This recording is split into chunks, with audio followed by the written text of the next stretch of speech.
নমস্কার। আমার পুরুলিয়াতে আমি দীপক মহান্তি এসছি এই মুহূর্তে তো বিতর্কিত বটেনি। আমরা দীর্ঘদিন ধরে চিনি।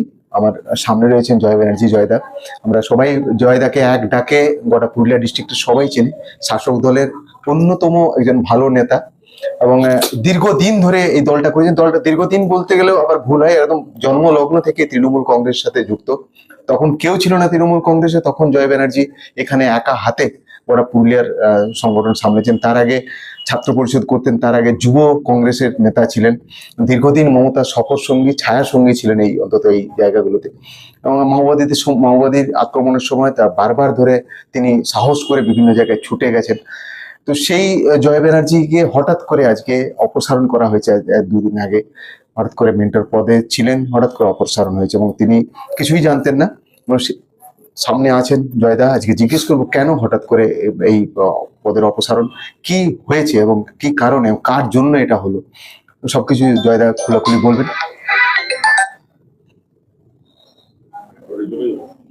জয়দা, আমার পুরুলিয়াতে স্বাগত। এই যে মেন্টর ছিলেন, কোমেন্টার ছিলেন, তারপরে হঠাৎ করে আজকে আপনি নেই কোমেন্টার পদে, কেমন লাগছে? প্রথমে বলি, এটা পদে ছিলেন, আজকে পদবিহীন মানুষ, এবং সেটা হঠাৎ করে হয়ে গেছে। দেখুন, আমার খারাপ ভালো কোনো ব্যাপার নেই। দিদি মনে করেছিলেন আমাকে দিয়েছিলেন, আমি জানতামও না যেটা, কারণ দিদি একটাই বলেছেন যে জয়, দীর্ঘদিন আছিস আমাদের সহকর্মী বলে বলতেন আমি, তুই কোনদিন এমপি এমএলএ কোনদিন জীবনে চাসনি, কিছুই না, তো একটা হাতে একটা জিনিসে ইয়ে করছি। আমিও জানতাম না। তারপর হঠাৎ মেসেজ এলো যে আমাকে পুরুলিয়া জেলা পরিষদে কোমেন্টেড করা হয়েছে সকালে। তো কি কি পাওয়া যাবে? ঘর, একটা সিটিং এর ব্যবস্থা থাকবে সরকারিভাবে,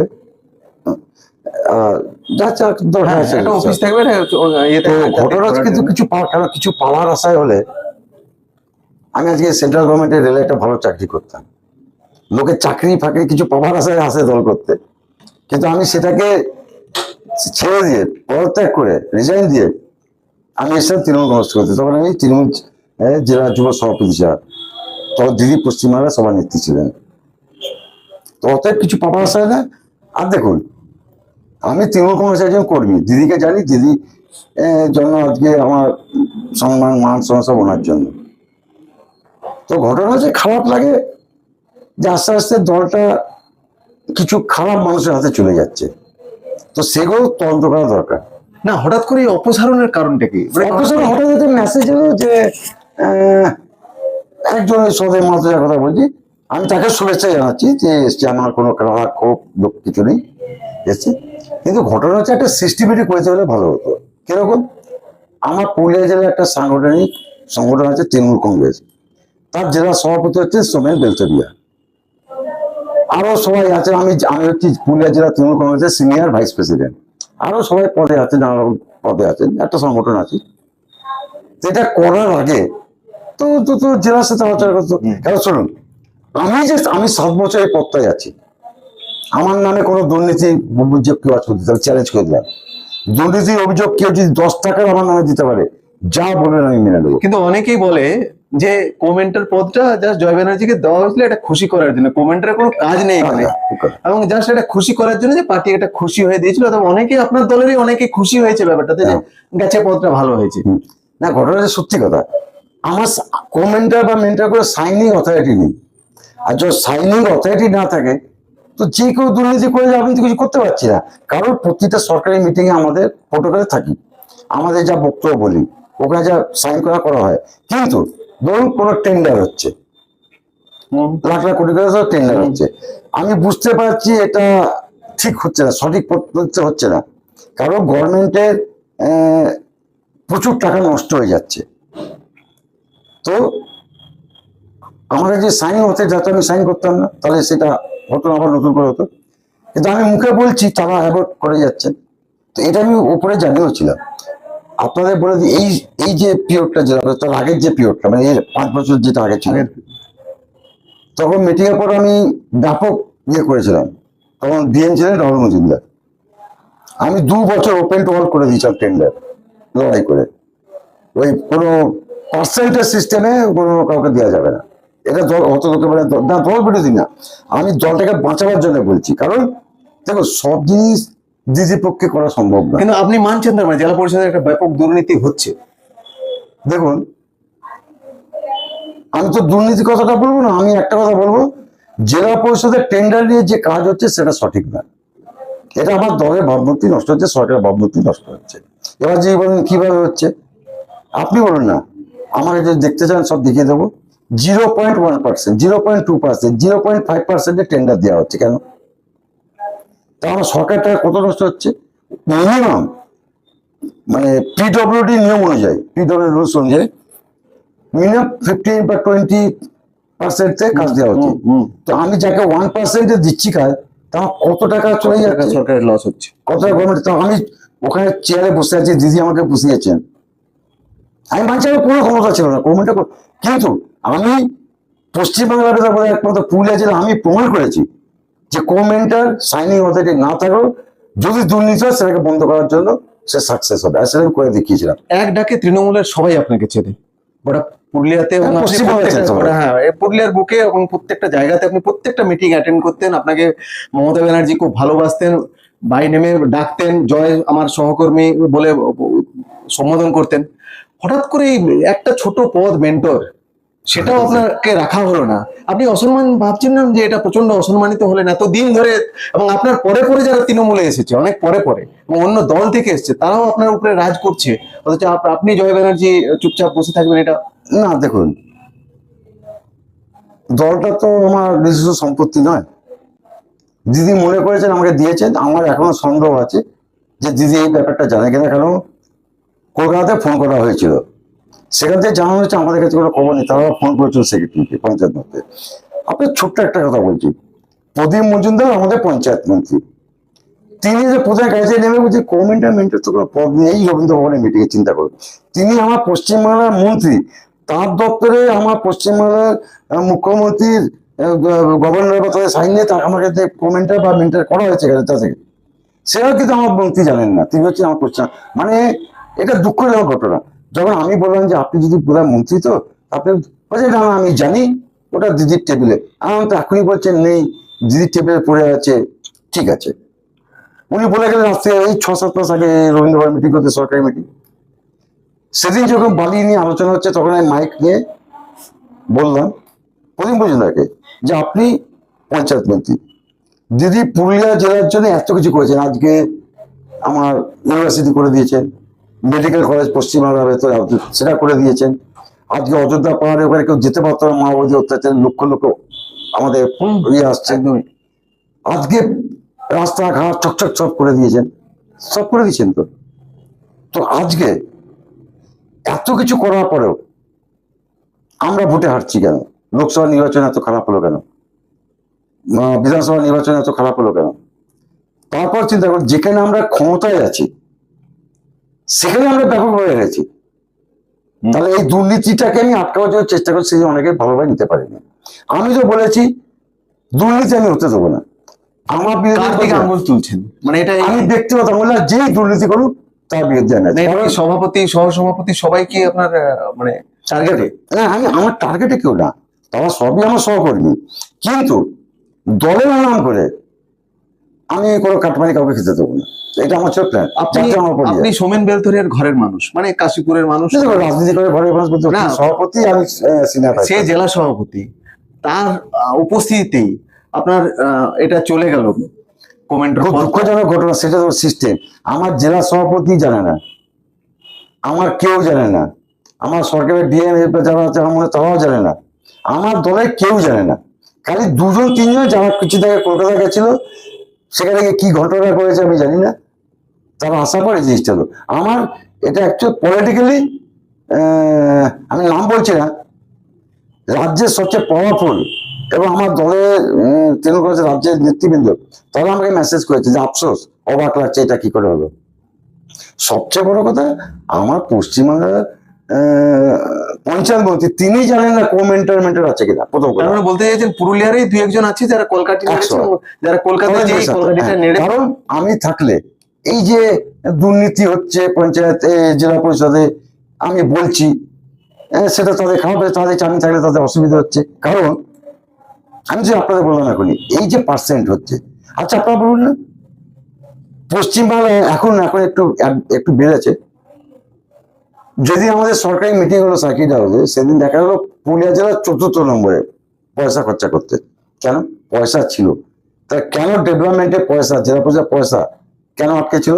কারণ ওই টাকা দিয়ে খরচা করে আমি তার পুরুলিয়া জেলা নেক্সট টাকা পাবো না, একদমই তাই। আর পিছিয়ে পড়া জেলা বলা হয় পিছিয়ে বারবার। পড়ে যায়। তো সেখানে আমার জেলা পরিষদে আগের টাইম আমরা ছিলাম, এবারও আমরা আছি আগে, তো তাহলে কেন খরচা করতে? এর দায়িত্ব কে নেবে? এটা তো না, দিদি তো আমাদের জন্য, পশ্চিম সরকার তো আমাদের জন্য দিচ্ছে, তা আমরা খরচা করতে পারছি না। তাই এটা থেকে কি প্রমাণ হয়? যে যারা আছেন জেলা পরিষদ, যারা অনেক বড় বড় কথা বলেন আমি সেই ফেলিও, কাজ করেননি, তো এর দায়িত্ব কে নেবে? দিদি তো দোষী, সরকার কাজ করছে, দল কাজ করছে, দু একজন মুষ্টিমেয় যে দলকে শেষ করার চক্রান্ত করে। আপনি এটা যেটা বললেন, একটা একটা অভিযোগ ওঠে যে মানে কয়লার যে কেলেঙ্কারি হয়েছিল, মানে কয়লার যে একটা বড় নেক্সাস চলছিল, বারবার ধরে ইডিতেও ডাক পড়েছিল, তাতে নাকি জয় ব্যানার্জি বেশ ভালো ইনভলভ ছিল, এরকম একটা গুঞ্জন আছে। আমি জানি না আপনি কি বলবেন এটা। এটা থেকে খুব ভালো প্রশ্ন করলেন। আমি রঘুনাথপুর সাব ডিভিশনে থাকি। কয়লাকে প্রথম যদি কেউ ধরেছিল সে জয় ব্যানার্জি, কয়লাকে। তখন আমাকে বলা হচ্ছে ছেড়ে দাও, না তোর জেলে ঢুকিয়ে দেওয়া হবে। তখন আমি এই সরকারি পোস্টে ছিলাম না। আর সবচেয়ে আরেকটা বড় কথা, কয়লার সাথে আমি যুক্ত, পাথরের সাথে যুক্ত, বালির সাথে যুক্ত, লোহার সাথে, সব মানে কোটি কোটি টাকার সাথে আমি যুক্ত, আপনাদের কথাই মেনে নিলাম। তো সিবিআই ইডি আর যাদের জায়গায় ডাকো তার সাথে আমাকে ডাকলো না কেন? আর আজ আমি খোলা ঘরে একটা ছোট্ট ঘরে থাকি কেন? আমার তো বড় ফ্ল্যাট হওয়া উচিত, নতুন নতুন গাড়ি হওয়া উচিত, তাই না? তো কয়লার সাথে যুক্ত হতে আমি কত কোটি টাকা মালিক হয়, আমার থাকার জায়গা নেই। আর আটটা জেনে নেই, দিদির স্বপ্ন যেটা আপনার ওরাল পোলটা হচ্ছে, সেটা আমার আমার ইয়েতে ওইটা ছিল, পুরো জায়গাটা আমার বাড়িগত ছিল। আমি উঠলাম, সমস্ত 3 কিলোমিটার সমস্ত মানুষ, পুলিশকে কোনো বড় প্রয়োগ করতে হয়নি, কিছু কাজ করতে হয়নি। তো আমি অত কোটি টাকা যা সম্পত্তি বাড়িগত ভেঙে এসে আমি একটা রেলের এই যে ঘরে পড়ে আছি। তো আজকে আমার থাকার জায়গা নেই। নেহাত আমার ছেলে ছেলে চাকরি করে বলে একটা বাসস্থান মোটামুটি আছে। তো আমার কি আছে? আমি যদি, আর আমার কয়লার টাকা ইয়ে টাকা এত আছে, ইডি আসছে না, সিবিআই আসছে না, আমার বিরোধী দল বিজেপি আমার নামে কিছু বলতে পারছে না। কারা বলছে? আমার দলে যারা কয়লা পাচারের সাথে যুক্ত, তাদের কষ্ট হচ্ছে যে তাদের নামে সিবিআই ইডি নোটিশ দিচ্ছে, কিন্তু আমার নামে কেন নোটিশ আসছে? কারণ সিবিআই ইডি যদি আসে, তাহলে এসে আমার কাছে, তাহলে আমাকে পয়সা দিয়ে চলে যায় যে এটা আমাদের দিক চাকরি রাখুন সংসার চালাবার জন্য। কোন একটা অংশ থেকে আসছে যে মাহাতো লবি একটা বড় সক্রিয় এখানে, সবসময় চায় যে মাহাতো লবি সক্রিয় থাকুক, এবং আপনাকে বাদ দিয়ে যাকে করা হয়েছে তারও পদবী মাহাতো। এটা আপনাদের দলেরই কথা আর কি, যে মাহাতো ছাড়া এখানে খুব একটা কেউ দাঁত ফোটাতে পারবেন। আপনি আপনার মন্তব্য কি এতে? মানে জয় ব্যানার্জি টাইটেলটা কি আপনার একটা অসুবিধা হয়ে দাঁড়ালো? দেখুন, একটা কথা বলি, এটা তো একটা ষড়যন্ত্র হয়েছে, এটাকে নিয়ে মেন্টেন কোনো ব্যাপার না। এটা ষড়যন্ত্র হয়েছে, দলের প্রচুর ক্ষতি হচ্ছে। কারণ আমি বলেছিলাম যে ওরা মরিয়া হয়ে গেছিল। তার আগে একটা কথা বলে দিই, আমার দলের জেলা পরিষদ 3জন কর্মাধ্যক্ষ আছেন। কন্ট্রাক্টর অ্যাসোসিয়েশন যেটা আছে, তারা কি অ্যাডমিন হতে পারেন? কন্ট্রাক্টর অ্যাসোসিয়েশনে ডিএম কি অ্যাডমিন হতে পারেন? মমতা ব্যানার্জি অ্যাডমিন হতে পারেন? কন্ট্রাক্টর অ্যাসোসিয়েশন, মানে কন্ট্রাক্টর অ্যাসোসিয়েশন যেটা আছে, হ্যাঁ, তার অ্যাডমিন আছে 3জন আমার কর্মাধ্যক্ষ। আপনার খবর নিয়ে দেবেন জেলা পরিষদে। তারপরে কি বলবেন? আমার নয়, আমি তো অ্যাডমিন হতে পারতাম, আমি তার সাথে মেসেজ। এবং দুঃখজনক, জেলা পরিষদটা আবার সরকারি কর, টেন্ডার ম্যাচ করা যায়। টেন্ডার ম্যাচ মানে কি? টেন্ডার ম্যাচ কাকে বলে? কন্ট্রাক্টর দেখে টেন্ডার নিয়ে ম্যাচ করে তোমরা কাজ করো। সেই জন্য সেদিন মিটিং ডাকা হয়েছিল, আমি তীব্র বিরোধিতা করেছিলাম যে সরকারি করে কন্ট্রাক্টর দেখে মিটিং, যদি কন্ট্রাক্টর কাজ না করে তাদের সরকারি আইন প্রয়োগ করে, তাদের বিরুদ্ধে ব্যবস্থা নাও। ঠিক। কন্ট্রাক্টররা দোষী, কেন করছেন ভাই? ব্ল্যাকলিস্টেড করে Blacklisted করো। তোমরা টাকা আছে, খরচা করতে পারোনি, কাজ করনি, তোমরা অন্যদিকে ঘুরছিলে, তবে অন্য চিন্তা ভাবনা করছিলে, সে কাজ হয়নি, আমার দল বদনাম হয়েছে। যেখানে দিদি পুলিয়া যাওয়ার জন্য ঢেলে দিয়েছেন টাকা, কেন আজকে আমরা হারছি? যেখানে যেখানে হারছি আপনারা দেখুন, কোনো জায়গায় 23,000, কোনো জায়গায় 11,000, কোনো জায়গায় 6,000, কোনো জায়গায় 5,000। কেন? দিদি পাড়া, অভিষেক ব্যানার্জি পাড়া এলো, হাজার হাজার মানুষের ভিড়, হেরে গেলাম। রঘুনাথপুর বিধানসভা হেরে গেলাম, বলরামপুর বিধানসভা হেরে গেলাম। আর মাহাতো এটাও জায়গা, আমি জাতিভেদের লোককে আমি দল করি। কিন্তু একটা ছোট্ট আপনাকে প্রশ্ন করছি, ধরুন মাহাতো কত পার্সেন্টেজ যাচ্ছে আমার জেলায়? 50, 40, যাই হোক, দল কটা আছে, বিজেপি, তৃণমূল, সিপিএম সব আছে। তো এটা তো নয় যে পার্সেন্ট কিছু কিছু ভোট সব পার্টি দলই পান, তা সেটা ভাগ করে কত যা দাঁড়াচ্ছে, তার থেকে জেনারেল কাস্টে ভোটের পার্সেন্টেজ বেশি। তারপর আছে এসসি, আছে এসটি আছে। এটা বড় ব্যাপার না, জাতিভেদটা বড় ব্যাপার, আমি এটা বিরুদ্ধে। আপনাদের হিসাব বুঝিয়ে দিলাম, যারা এগুলো বলে বেড়াচ্ছে তারা মিথ্যে কথা, ভুল, মানুষকে বোকা বানাচ্ছে। এবং রাজ্য নেতৃত্ব নিশ্চয়ই এটা নিয়ে চিন্তা ভাবনা করা উচিত। 2026 ইলেকশন তাহলে শান্তিরাম মাহাতো হলেন কেন?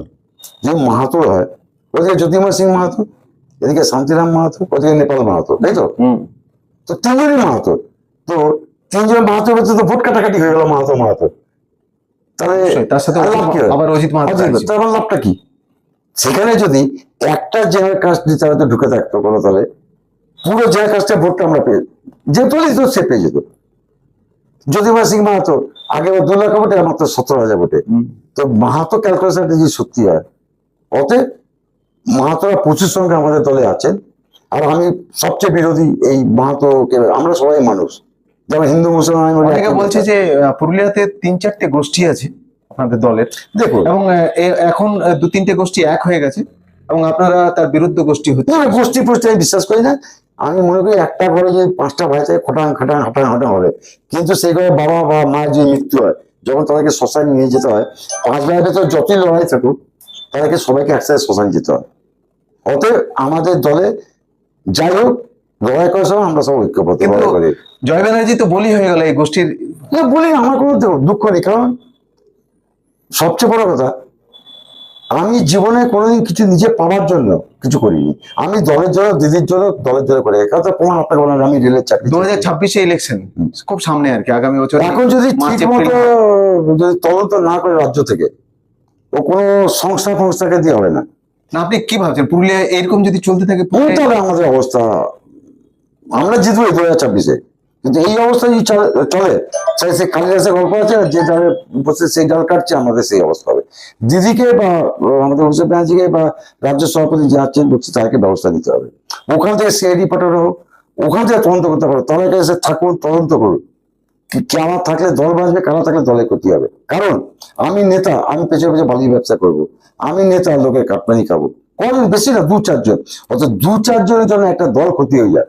মমতা ব্যানার্জির আদর্শ, মমতা ব্যানার্জি যে লড়াই করছেন তার ইয়ে, কারণ আমি দেখেছি সামনে থেকে মমতা ব্যানার্জি মাথা থেকে পা পর্যন্ত শরীরটা ক্ষত বিক্ষত। কি জন্য?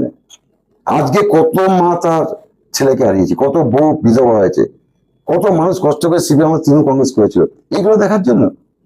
আমার পায়ে নিজে গুলির দাগ আছে, আমার পায়ে 21শে জুলাই যুব সভাপতি, আমার পায়ে গুলির দাগ আছে।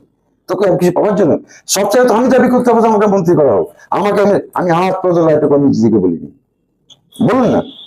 দল করতে সবাই এমএলএ হয়েছে কিছু পদের জন্য, এটা তো ললিপপ পোস্ট, আমার না সাইনিং অথরিটি না কিছু না। কিন্তু আমি প্রমাণ করেছিলাম, মানুষ যদি সৎ থেকে দুর্নীতি না করে, সে এগিয়ে যাবে, প্রমাণ করে দেয়। আমি সেটা প্রমাণ করতে পেরেছি। জয় ব্যানার্জি তৃণমূলে থাকছে তো? হ্যাঁ, সেটা প্রশ্নই। আমি তো তৃণমূলে আছি, থাকবো, এবং দিদির সাথে সারা জীবনই কাটাবো, যদি আমাদের দল থেকে বহিষ্কার না করে দেওয়া। কিন্তু দুর্নীতির বিরুদ্ধে আমি বলবো। জয় ব্যানার্জি একটা পরিচিত মুখ, হঠাৎ করে তার পদ চলে যায়, এবং তিনি আজ ক্ষোভের সাথে সবকিছু জানালেন। এবং দুর্নীতির যে হচ্ছে প্রচুর এখানে, বিশেষ করে জেলা পরিষদে এবং পঞ্চায়েতগুলোতে, স্পষ্ট করে তা বললেন। কয়লা কেলেঙ্কারি নিয়েও কথা বললেন, বালির কেলেঙ্কারি নিয়ে কথা বললেন, এবং এই অবস্থা যদি চলে তো আগামী দিনে শাসক দল যে খুব ভালো থাকবে না, এবং তাদের যে অনেক বিপদ হবে সেটা স্পষ্ট করে জানালেন। ধন্যবাদ এতক্ষণ আমাদেরকে সময় দেওয়ার জন্য। কিছু মনে করেন, আমি দলের জন্য জীবন দেবো, থাকবো। আপনারাও চেষ্টা করুন, কোথায় কোথায় কিছু তথ্য থাকে একটু জানাতে সরকার পক্ষ, তাহলে আমাদের সুবিধা কাজ করতে। ভালো থাকবেন, ধন্যবাদ। ধন্যবাদ, নমস্কার।